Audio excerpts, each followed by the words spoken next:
Hello বন্ধুরা, সব এক জায়গায় থাকি, এখন টাকার হিসাব চলছে। শ্রাবণ মাসে প্রথম সোমবারটা কেমন কাটলো আর কোথায় গেলাম, তারপরেও আমরা আবার কোথায় গেলাম, সেটা সম্পূর্ণ এই ব্লগে তোমরা জানতে পারবে। হ্যালো বন্ধুরা, মমিতা থাপা চ্যানেলে স্বাগত। আশা করি তোমরা ভীষণ ভালো আছো, তোমাদের ভালোবাসি, খুব খুব খুব ভালো আছি।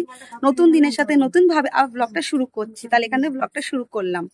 একদম পুরো রেডি হয়ে গেছি, সেজে গুছে, আর ওখানে গিয়ে স্নানটা করব। এমনি সব রেডি হয়ে গেছি। আর এইটা হলো আমার শাশুড়ি মায়ের শাড়ি, নতুন শাড়ি, উনি পরেননি একবারও, তা আমি পরলাম। এটা হলো প্রথম সোমবারে আমি এই শাড়িটা পরলাম নতুন। তাহলে চলো আমি এখন বেরিয়ে পড়ি। একদম সম্পূর্ণ রেডি হয়ে গেছি, আর এখানেও ওরাও রেডি হয়ে গেছে। আর একজন আছে, সে এখন আসুক, যাবো একসাথে। সব এক জায়গায় থাকি, এখন টাকার হিসাব চলছে। কালকে কেনাকাটা হয়েছিল, একদম পুজোর জিনিস কোনো বাকি হবে না কারো। সূর্য উঠেছে, টাকার হিসাবও সব যে যার জায়গায় পৌঁছেও গেছে। তাহলে চলো বেরিয়ে যাই। জানো আমাদের হেঁটে যাওয়ার কথা ছিল, কটায় 4টে 4:30 বেরোনো, এখন কটা বাজে কি জানি, এখন 5:19 বাজে। অটোতে বসে গেছি। এবার এখন আরেকজন, ওই একজনই বাকি, ওই যে এর মা ওখানে দাঁড়িয়ে আছে। এখন অটো ছাড়বে, ওখানে গিয়ে নেবো। আর আমি এদিকে পড়েও যাচ্ছি। আমরা সকলেই মিলে ভূতনাথ মন্দিরে চলে এলাম, এবং প্লাস ঘাটেও আগে ঘাটে এসেছি। ঘাটে কেন স্নান টান সব করে তারপরে জল তুলতে হয় ঘটে। ঘটে জল তুলে তারপরে জিনিসপত্র সুন্দর করে সাজাতে হয়। পইতে ফুল যা যা ভোলে বাবা জিনিস লাগে সব জিনিসগুলো গুছিয়ে, কিছু জিনিস ঘর থেকে এনেছিলাম, কিছু জিনিস এখানে আমরা করেছি, সাজিয়ে মানে কিনেছি, দিয়ে সুন্দর করে সাজিয়ে এবার আমরা যাচ্ছি ভূতনাথ মন্দিরে, যেখানে লাইন পড়ে। লাইনটা প্রচুর লাইন, প্রচুর ভিড়, তোমরা দেখতেই পাচ্ছ।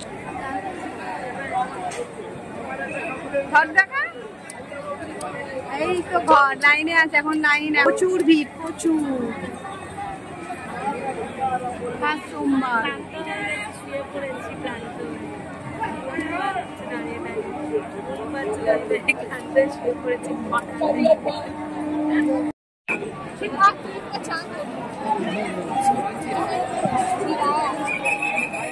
লাইন আস্তে আস্তে এগিয়ে যাচ্ছে।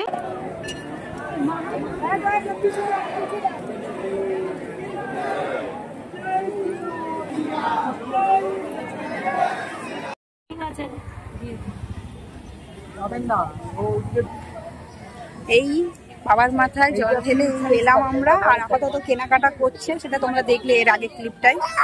আপাতত আবার একটু জল নেব, দিয়ে তারপরে আবার বাবার মাথায় ঢালতে যাবো আর একটা জায়গা, সেটা বলবে সেই মন্দিরটা কোথায় জানি না। জিনিসপত্র কেনাকাটার পর গঙ্গা ঘাটে গিয়ে আবার ডুব দিলাম, ডুব দিয়ে জল তুললাম, তুলে কারণ ভূতনাথ মন্দির ঢোকার আগে একটা ছোটো মন্দির আছে, সেখানে ভোলে বাবার মাথায় জল ঢাললাম। জল ঢালার পর আবার ঘটে জল তুলে বাড়ির দিকে রওনা হলাম, কারণ যে পাড়ায় দিয়ে যে বাড়িটা যাব, তখন পাড়ায় একটা মন্দির আছে, সেই মন্দিরে আমরা ভোলে বাবার মাথায় জল ঢেলে বাড়িতে ঢুকবো। তাই জন্য আমরা সবাই মিলে গেলাম মন্দিরে। মন্দিরে গিয়ে সবাই মিলে জিনিসপত্র গোছালাম, গুছিয়ে সবাই মিলে বসলাম শান্তিভাবে, একত্রিত হয়ে সুন্দর হাসি মুখে গল্প করলাম। এইটা সত্যি স্পেশাল মুভমেন্ট। গোছানো হচ্ছে কারণ আমাদের পাড়ার মন্দিরে জল ঢালা হবে ভোলে বাবার।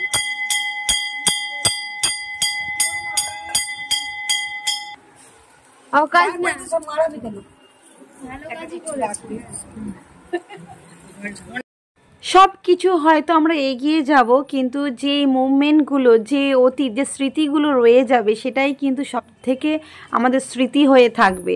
আর এই যে সবাই মিলে হাসি খুশি মিলে যে একত্রিত হয়ে বসে আছি, এটাই সব থেকে স্পেশাল। এই আপাতত স্নান, এই জামা চেঞ্জ করলাম, চেঞ্জ করে এবার যাচ্ছি। ঘরের সব কাজকর্ম সব হয়ে গেছে, গুছিয়ে নিয়েছি।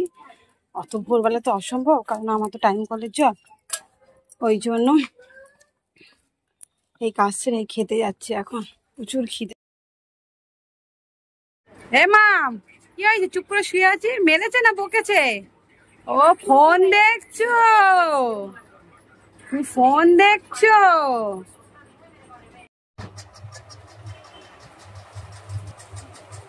আমি এই শুনলাম, খাওয়া হয়ে গেছে, কি ক্লান্ত লাগছে। আমি আগের দিন রাতে ঘুমাইনি, মানে রোববার সোমবারে আগের দিন রাতে ঘুমাইনি আর তাকাতে পারছি না, কারণ আমি রোববারে আমি কাজে ব্যস্ত ছিলাম, পার্লারে কাজে। তাই জন্য যদি আমি ঘুমিয়ে পড়তাম, উঠতে পারতাম না, কারণ প্রচুর কাজ করেছি, ওই জন্য ঘুমাইনি। আর এখন দেখো আমার চোখ, আমি তাকাতে পারছি না, তো ঘুম পাচ্ছে। আমি ঘুমিয়ে নিই, যে বিকালে ব্লগটা আবার শুরু করবি, আপাতত এখন ঘুমাই। আর এই দুষ্টুটা এখন খেলে যাবে, ওর বাবা আসবে, তারপরে আমরা আবার বাড়ি যাব, দিয়ে আবার ঘুম দেবো। কালকে মেয়ের পরীক্ষা, শান্তিভাবে ঘুমাতে হবে না, আবার উঠবো, উঠে পড়াবো। কালকে আবার তার জন্য একদম ফাইনাল পড়া।